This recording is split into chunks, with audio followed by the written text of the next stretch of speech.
Hey there, Aries. It's time to have a look and see what is going on when it comes to the first week of May 2021. First off, you have two links in the down bar below you're probably going to want to check. And that is the link to the Pluto Retrograde video, which is the all-in-one astrology video for this week, and the new weekly vibe check video where I talk about the general energies for the week itself. And remember, if you're watching your rising sign horoscope, your rising sign is giving you additional clarity as to how your sun sign horoscope shows up, and your moon sign horoscope is giving you the B story or the side story of the week. So what is going on when it comes to the week starting the 3rd? Well, for your spiritual theme, you do have the Seven of Pentacles. And it does look like with the Seven of Pentacles upright, a lot of you Aries people are starting to actually see a lot of investments start to grow, start to actually expand in their value and their worth.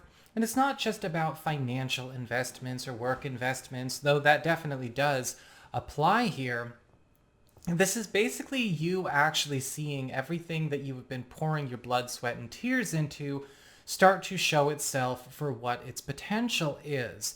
And a lot of you are also finding that a lot of these big investments of time, energy, love, and resources are going to need bigger spaces, or let's just say an upscaling in the environments and the tools that are being used with them.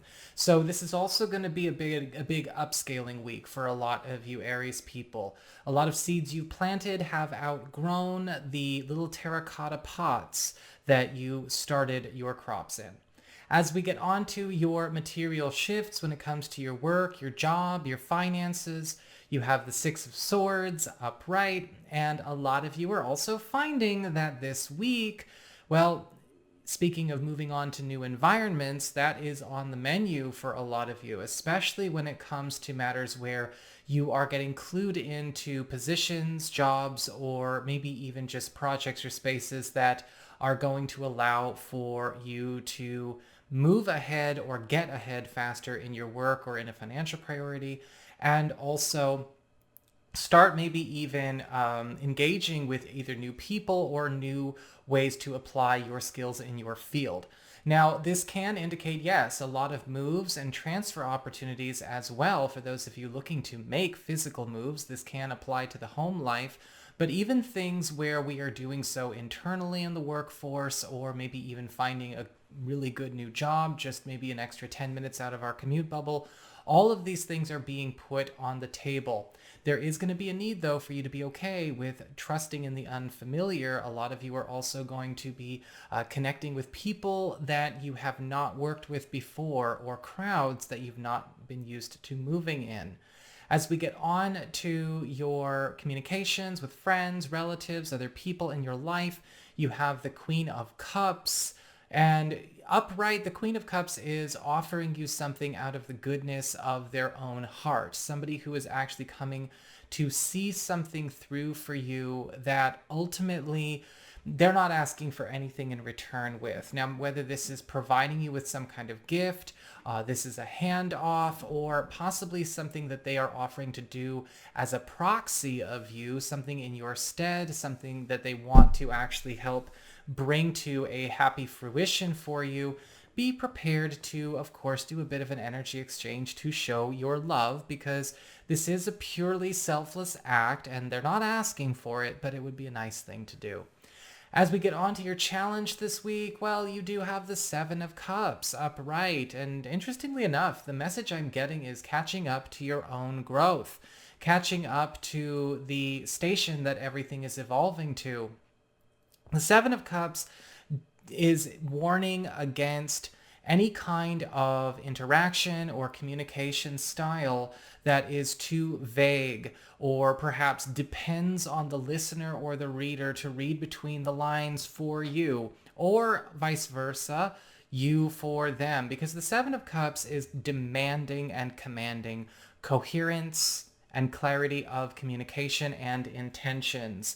And heck, if you've been watching me this last couple of weeks, I've been like, hey, y'all, some people don't even know what an intention really is. But the Seven of Cups is indicating that this is a week where you are going to have to master, a more perfected style of communication in order to actually be able to maintain the pace that's being set.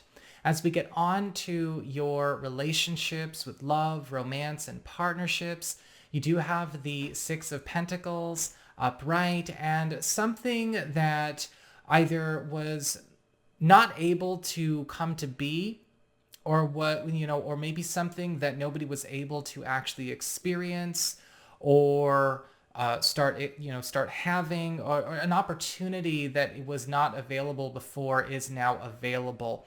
I'm actually seeing with the Six of Pentacles, this could be something coming to you and a partner. Maybe with all of the good stuff happening to you, we can finally actually get started on something that we have been waiting for the right time for. Maybe a partner is coming around to something that you thought you were the only one who wanted to do it or take that step or make that adjustment in the relationship. And for those of you who are single and available, a partner that actually is completely different from maybe the types of folks you're used to seeing, but actually perfectly inclined and a perfect match for a new type of relationship you would like to try, is on the scene. So that is what I've got for you, Aries. I hope you enjoyed it. If you did, don't forget to like, share, and subscribe. I appreciate it. And should you ever wish to get a session with me, go on ahead to my website. It's integrativemysticism.com.